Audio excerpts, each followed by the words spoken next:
guys, how's it going? So today we're going to be doing a little bit of maintenance here on the west side. We're going to do some perennial cutback, and I might take after that huge instant karma elderberry toward the end of the pathway and make that into more of a tree form instead of a shrub. I might go ahead and try that. Let's do a little walkthrough so you can see what I have to work on. Starting in this bed right here, we've got some boom chocolata geraniums right here that I need to cut the spent, like these are done blooming at this point. Sometimes I'll take it all the way back down to the ground if the plant is really thick, but this is a really young plant. So, and you can see the bloom stalks really easily. So I'll just follow those down and cut those right above, you know, kind of where they start there. Nothing else on this side really needs it. We've got some daisies looking beautiful. And then on this side, we have some nepeta, which you can see, this is a really good example of old growth versus new growth. So old growth has flopped over. There's still some color on it. I mean, there's still some honeybees feeding off of it, which makes it kind of hard. But then you can see that canopy of new growth right in the center right here. So we're going to be shearing off all of this growth on the outer part that is kind of flopped over. It will look a lot better after that. And then we've got some lady's mantle, which I think I'm going to wait to cut any of these back. Like the blooms are just starting to age, but the leaves still look really fresh. I'm not seeing a lot of burning like I have in the past. So I'm going to do an experiment. I'm going to wait a week or two, and then we're just going to cut the bloom stalks back instead of cutting the whole plant back this time. If I have lady's mantle in areas that get a ton of sun, the leaves start to look kind of weary, and I usually find when I go into cut back my first kind of flush of perennials, I just go after that one as well because the leaves have time to come back and it looks a lot fresher.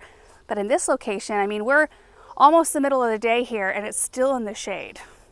So I think that these plants are just looking a little fresher. We've got some salvia. This variety is Pink Profusion. You can see that there still is color. That's the second flush of bloom. I should have cut these back a couple of weeks ago. You can see the old blooms looking pretty brown.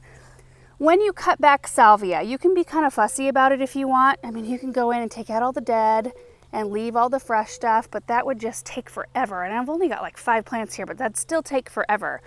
Or you can go in and you can shear back the whole thing, you know, just below where the blooms kind of start. If you look in here, you can kind of see where the leaf canopy ends. It's about halfway up the plant there, right in there. So you can shear all that top growth off, or you can shear the entire plant back, which is my preferred method because I feel like if you're doing it early enough in the season, the plant, we have a really long growing season, so it'll be different for all of you guys, or those of you guys anyway who live in shorter growing seasons. But this plant will have plenty of time, even if I shear all the way to the ground, to reflush and bloom this season. It, of course, will do it a lot faster if you're only shearing it back halfway because you're leaving all the leaf canopy, which is what soaks in the sun and creates energy for the plant to keep blooming, instead of having to, you know, recreate that leaf canopy first. But I feel like the plant looks a heck of a lot better and more fresh just to cut it all the way back, and it's a lot easier as well. It always has a little bit of a mangy look when you only take it, like shear it back halfway. I just walked past this section because there's not a whole lot going on in that one yet. We've got nepeta right here, but it's still looking pretty good. A few little delphinium stalks will cut back just right above the soil surface. What else? A little bit of delphiniums we'll work on there. I do have them staked and they still kind of went willy-nilly. They created quite a lot more stems than they did last year, so I need to probably do a more intense staking system. More lady's mantle, and you guys, I love this perennial. This is Drops of Jupiter Oregano. It's an ornamental. You can use it culinary purposes if you want, but the flavor is I think a lot lighter. It's about ready to start blooming. It's all budded up, and I just love that chartreuse, especially with this Stand By Me Lavender Clematis. And we've got, whoop, look at that, so pretty. And the Pink Mary Rose, which the roses have, you know, kind of flushed out at the moment, but they are putting on new growth and budding up again. I've got some verbascum I need to cut back. You can see the bloom stalks right here, and it just kind of goes back to a flat, like the leaves form a flat kind of mound. The Agastache is looking awesome. Oh, that is so pretty. We've got a button bush looking great right here as well. And this is the elderberry right here that I might try to trim up into a tree. I've always kind of liked that it created a little bit of a room feel right here, like it separated this part from the end. But even if I take after it today and make it a multi-stem tree form, and even if I don't like it, it will revert back to this very, very quickly. They grow so fast, and it will be nice to, you can see I've lifted the canopy off of this rose. It will be nice to take more of it away from the urn area and kind of just tame the growth a tad. But this plant clearly likes where it's at. Clearly. This little dude has been rubbing all over my legs all morning. Oh, and right past it, you guys, this is a perfect example of salvia that was cut back earlier. So this is also pink profusion. It already came up and bloomed and looked exactly like the profusion that we just saw. Douglas. And then I came in and I cut it back, and it's probably been, I want to say it's been 3.5 weeks ago, maybe 4 weeks ago. And this is how it looks. It flushes back so nice and fresh. You can see these are younger plants than the first ones we saw, so they're a little bit smaller. Just even at the base, they haven't spread out as much. But all of the buds right here is just so pretty. More verbascum right in here, looking a little mangy. And I think that's pretty much it. In this section, Daisy May's looking spectacular. I'm gonna leave the white wands Veronica. You could go in at this point as well and cut this one back or shear it back. But look at the pollinator activity. The Veronica in our garden, all the varieties we've got going, they all are loaded with honeybees. And I just can't take away that food source. It's too good. But you could do it the same way. You could come in and shear it back, you know, and leave a little bit of leaf canopy. You could cut it all the way back, but the bees love it. And here's a look from the other side at that elderberry. It's just massive. Again, the variety is Instant Karma. I love, obviously, how well it does here. I love the variegation. It's just that like creamy yellow. And you can see, I mean, it just bloomed prolifically. All of these were discs of white bloom. And then they're followed by these little berries, which are fairly insignificant, and they just kind of like go away, disappear. But it's crowding a limelight hydrangea standard. It's just like, once we lift the canopy here, we could plant more perennials.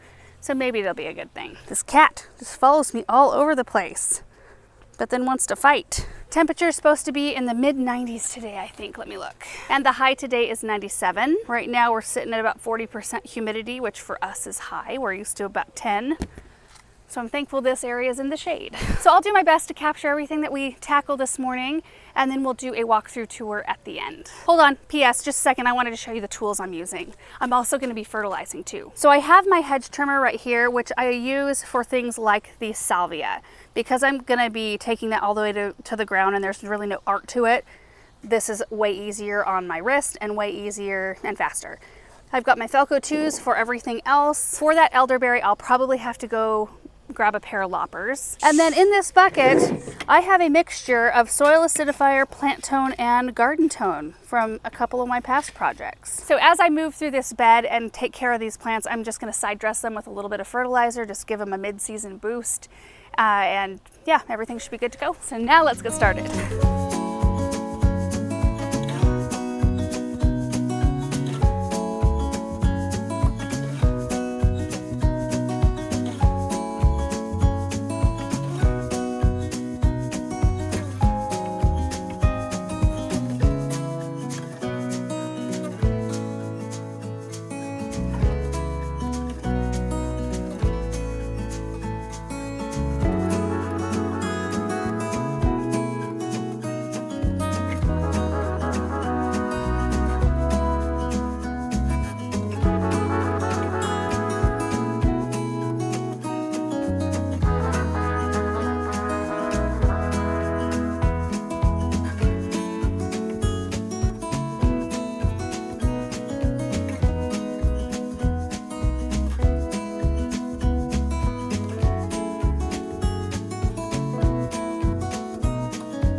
All right guys, so the perennial cutback portion of this project is done, and I went through with the fertilizer as well. I will do cleanup in the very end because I'm about to make a giant mess down there, but it really wasn't all that much. You know, I went along and cut back what needed it and then sprinkled fertilizer even around the ones I didn't cut back, except for any sedums.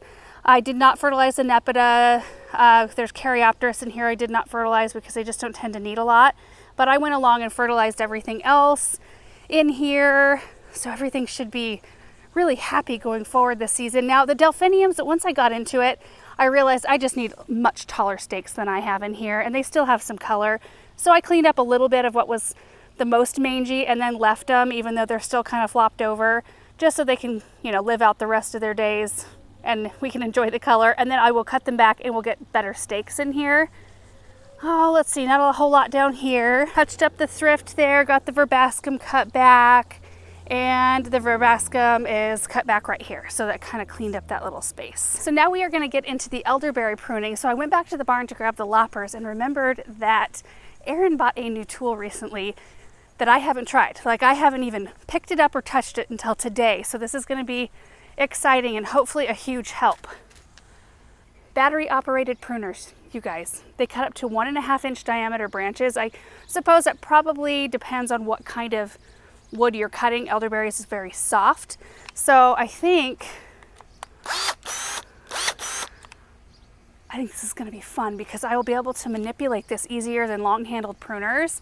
But again, I've never tried this before, so this is gonna be an experiment. I'll be using my Felcos a lot too. These usually can handle most everything with the elderberries because the wood is so soft, but occasionally I run into those branches that are a little bit thicker. So this one right here is a shrub, an elderberry shrub that I trimmed up into tree form, and I came in here and did a really rough job on cleaning it up this spring. It was had already reverted back to what that one down there looks like. It was completely full over the pathway, over the rose arch. I mean, they just grow so fast. So I came out here one evening and just chopped away, not very artfully. I need to go in and thin it a little bit more, but this is kind of the vibe we're going for. But you know what, let's try out, because see, I couldn't cut this one down because it was too thick for my Felcos. So let's try this out. There's like a little safety right here. So you push that down. Let's see. Oh, yes. Oh, I love it when we get tools like this that help out.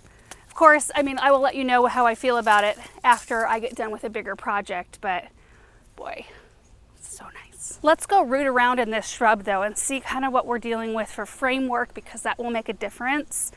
I want to err on going slow and not taking a ton off in the beginning. Once you get into it, I get a little bit more confident and I usually start hacking away a little bit more at it. I think we might be able to see the best right in here. Yeah, so we've got some nice big branching right there.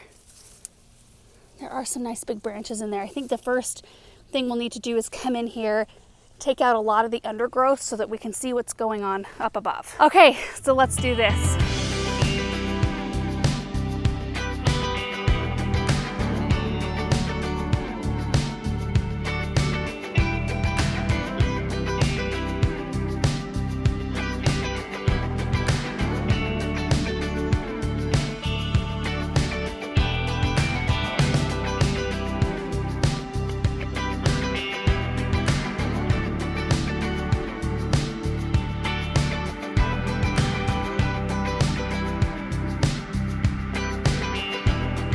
Oh my goodness, phase one is done. Oh, I like it so much more. So much more. Oh my goodness. Okay, so I just went in and did a very rough job of cutting everything out from underneath here. And you can see I did not cut it flush. I just went through and cut it just to get it out of the way so I could see the rest of the framework. So now what I'm gonna do, now that it's sort of open, I'm gonna go through and clean all of that up. And then I will start working through the canopy and like refining the edges a bit. But look at this hydrangea.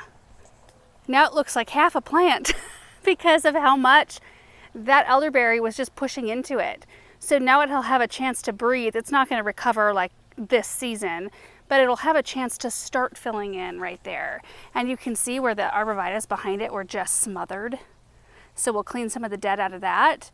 And now that those have airflow, they will probably bounce. They're surprisingly resilient, but oh my goodness. It still looks like a room over here. If you leave the canopy out just enough, it still provides some visual block a bit, but not in a way. You know, you can see the perennial started, instead of it being like a solid wall all the way halfway into the sidewalk. Boy, oh, I'm really pleased so far. And I loved it before.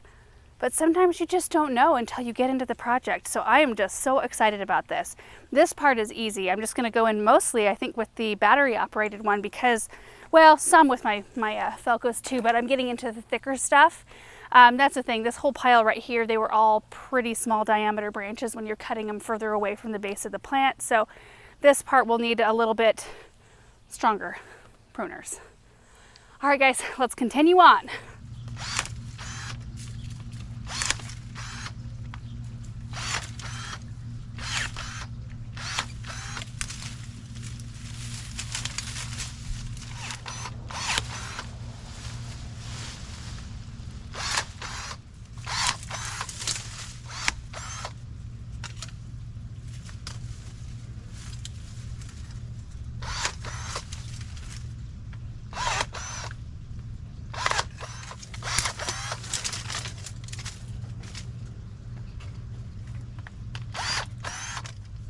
Give it all you got, dude. You got it, you got it, you can get it. You're almost halfway through it. You got it. Almost. Yes! You did it! Oh, that was my first time. Hey, I think this is a dead branch too. Oh, cut that out easily. Mama? Yeah. These are like a couple of dead branches right here. Oh, cut both of them down.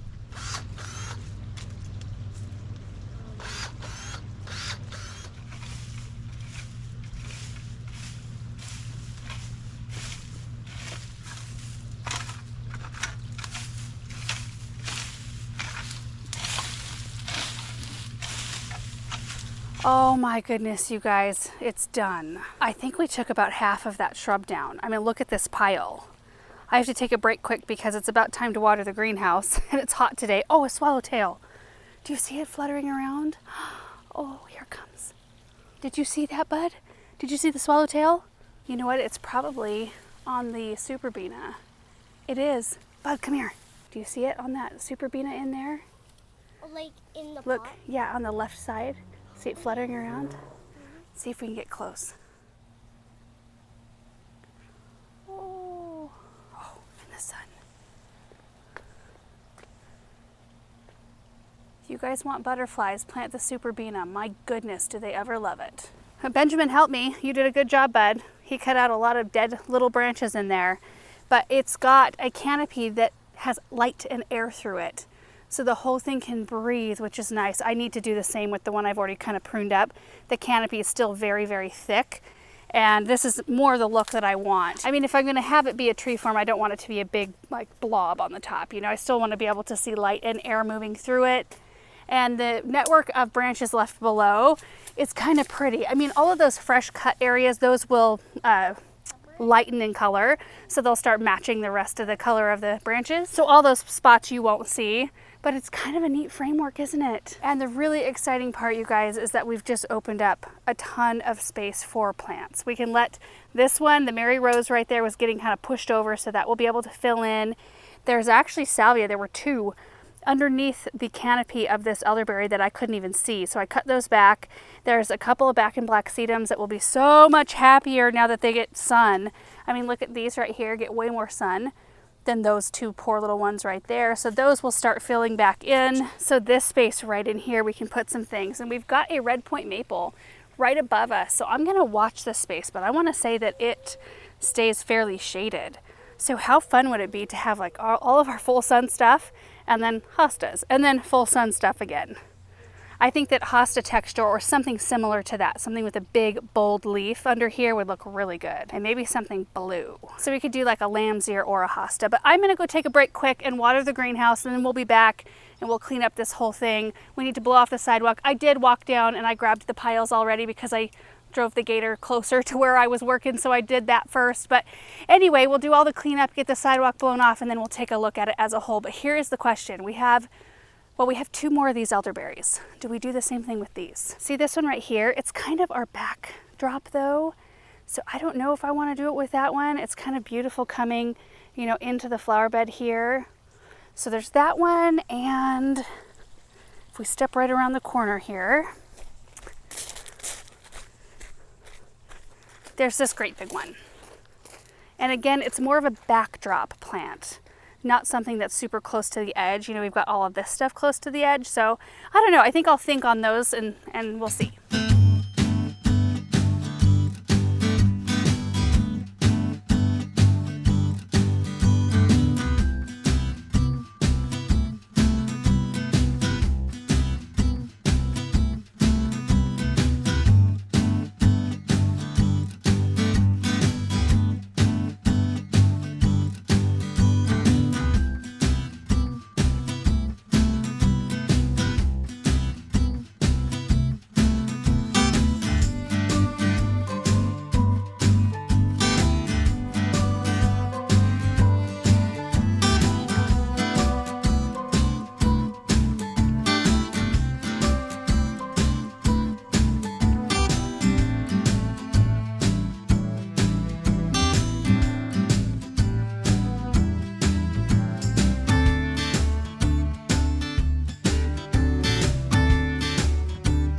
All right guys, we are done with this project, and the thing that I love the most, and I didn't know that I would love it, but I do, is that I can look down this entire sidewalk and now we can see those Daisy May daisies just blooming it up at the very end, while this morning we couldn't because the elderberry was blocking our view. Look at that.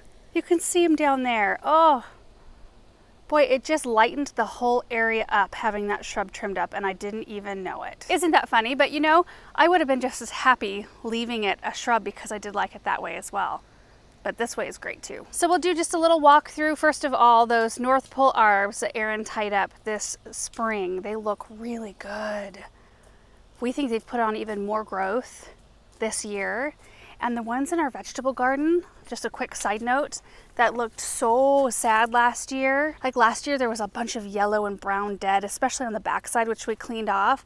And then it was starting to creep forward and you could see inside the shrubs, and we added an extra drip line right there. And they just have responded beautifully. And we think the whole reason why they weren't doing well, you know, they had their own drip line just like all the rest of them, but these get a little bit of runoff from the drip that's in these flower beds. So they got extra water that these did not get because this is all gravel. So when we added that little bit of extra water, it just turned things around big time. Anyway, coming back through our rose arbor, oh, it's just looking nice and tidy. So you can see the nepeta there. They're just nice little tufts that will fill back in very quickly. We'll probably take after the lady's mantle. I was going to say lamb's ear, I don't know why. We'll take after this probably in the next week or two. Cleaned up the salvia there. This spot, I mean, we already kind of walked through this, so yeah. Oh, I really like that Glow Girl Spirea. And then the leaf structure of the iris right there, I think that's really needed too. All right, we come down this way. Oh, I can already tell just a lightness down here. Wow, wow, wow. Oh, look at that. Oh, I like it so much. So much. Whoops. Put leaf in there. So now we have space by the urn, space by the plants right here, space by the hydrangea. But you know, it's not something that's going to last a long time because elderberries grow so darn quickly. So we'll have to keep our eyes on it, and we'll probably have to take after it, not quite as hard as we did today because I think we took about half of that shrub out. But we'll have to clean suckers and leaf growth on these branches that are left once more this season, if not twice. And you guys, that is it for today's projects. It's about, oh, I don't know, mid-afternoon, and it's just now all in the sun, and then it'll be in the sun for a few hours before the arbs start shading it. So this area is kind of turning into more and more shade than when we started. I mean, maybe we can flash back to what it looked like in the very beginning. It really is, it has come a long, long way. And there's still lots of work to be done on it, and of course lots of maintenance, and that's kind of what we're going to be switching gears into. I'll still be planting, and we'll plant throughout the whole summer, but not like we have for the past 2 months. We're going to have to switch over to a lot of cutback, a lot of refining of some areas, getting some mulch done in areas, and then I've got to work on, I've been just thinking about the chicken coop flower bed, how I need to work on the pallet pathway sort of area, decide what we're going to do there, and I'll turn my attention to things like that. So anyway, thank you guys so much for watching this video. I hope you enjoyed it, and we will see you in the next one.